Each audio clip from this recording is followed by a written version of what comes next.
Hi, friends. This is the second part of the reading lesson for third grade. Yesterday, we read the first part of Jack and the Beanstalk. So please make sure your booklets are open to page 16, where your summary is, and that you have a pencil and a highlighter.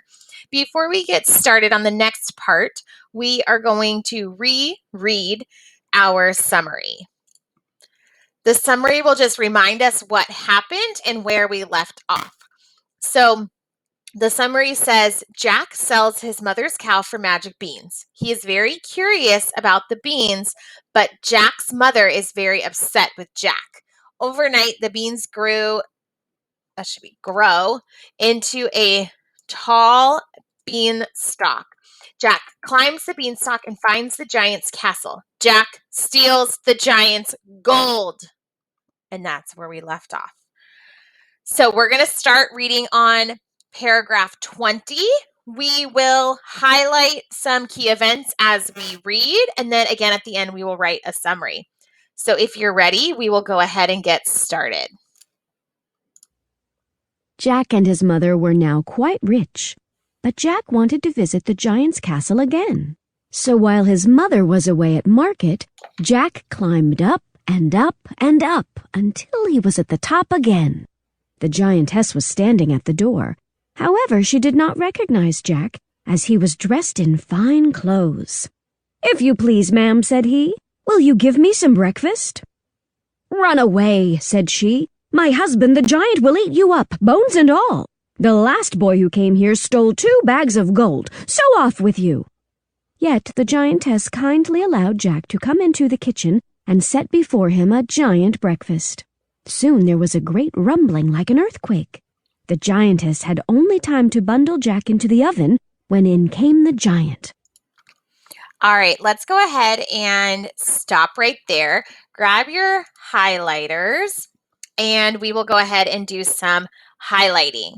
So it says that now, because Jack stole the gold, he and his mother were rich. Remember, they were so poor in the beginning. But Jack's curiosity got the best of him. He wanted to visit the castle again.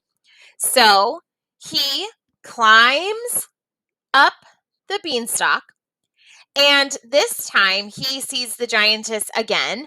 However, she does not recognize him because why?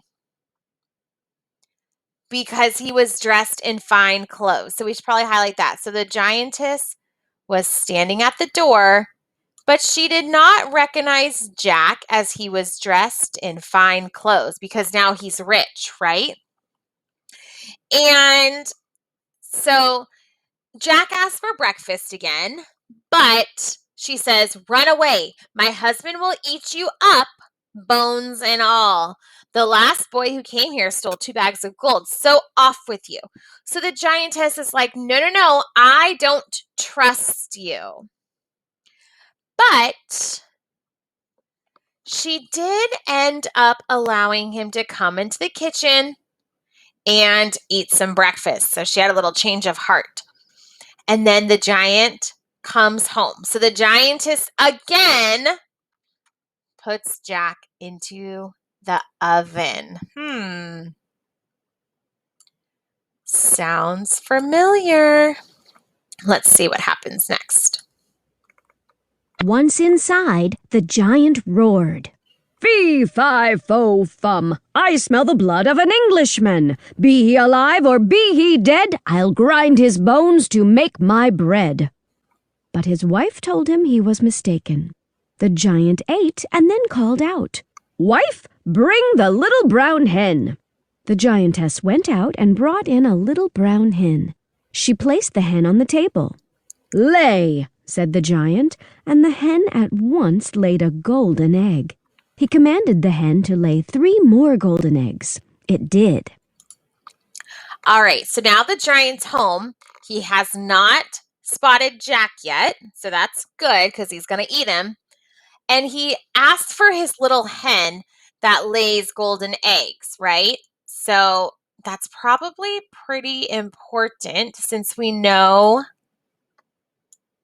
that there's somebody in the oven That likes gold, huh? All right, let's keep going. Can't wait. That will do for today, said the giant, and he went to sleep.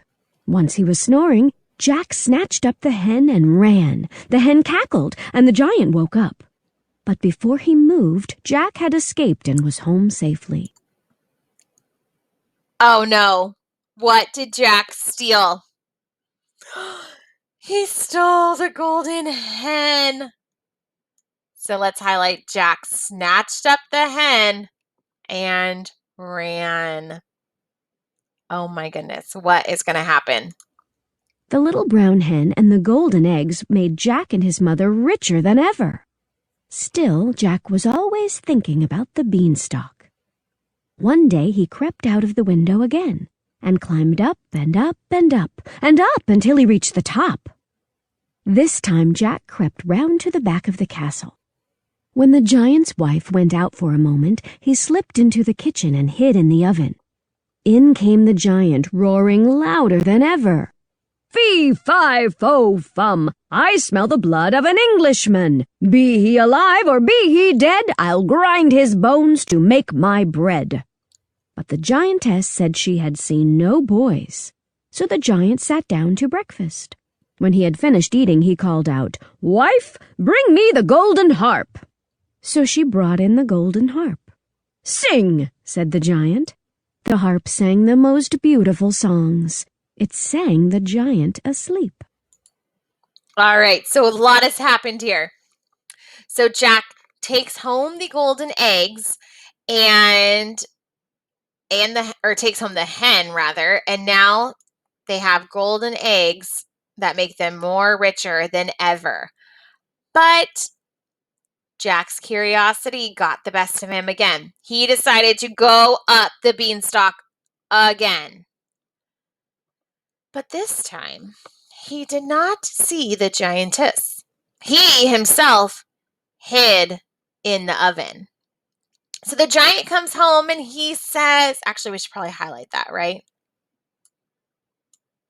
The giant comes home and says, I smell a boy. And the giantess says, I don't know what you're talking about. There are no boys. And then he says, bring me my golden harp. So the harp sings the most beautiful songs and sang the giant to sleep.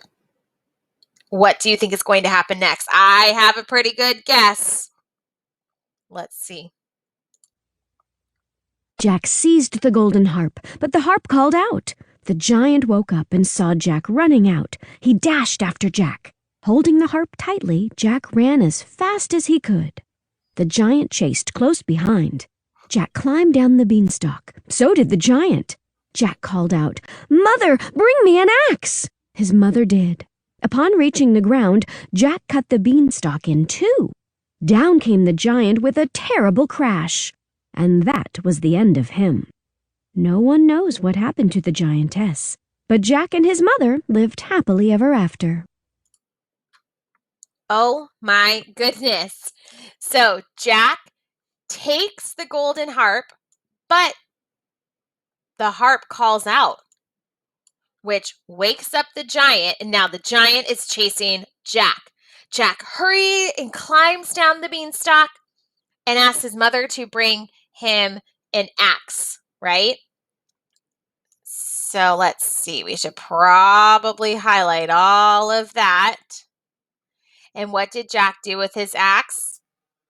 He cut the beanstalk in two.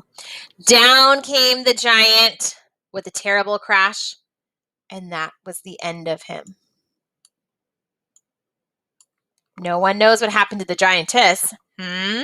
Sketchy.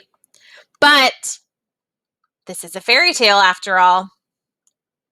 Jack and his mother lived happily ever after. All right, go ahead and put your highlighters away. We are going to write a little summary. We'll write our summary on page 19. And we'll start by writing the word summary with a colon. So kind of two things happen over and over again, right? Jack climbs up the beanstalk, steals something, climbs up the beanstalk, steals something. And the last time, then he ends up cutting down the giant or the beanstalk, and the giant dies. Okay, so we're basically going to write those things. You're going to do part of it on your own. So we learned that Jack climbs the beanstalk again and steals a hen that lays golden eggs.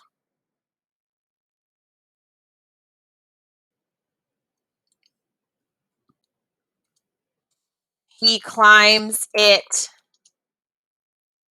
beanstalk, another time and steals and tries to steal because he doesn't really steal it, right? Well, kind of did. And tries to steal oops, the giant's golden harp, but the giant wakes up and chases him down the beanstalk. So you're going to write those two sentences about Jack climbing up the beanstalk, stealing, climbing up, stealing. Now you're in charge of writing the last sentence. What happens as Jack tries to steal the harp? So you're going to want to use paragraph 34 to help you write that last sentence. And when you are done, you're going to go on Canvas and read your summary to me. So use paragraph 34 to write the last sentence of your summary. That's it for today, friends. We'll see you later.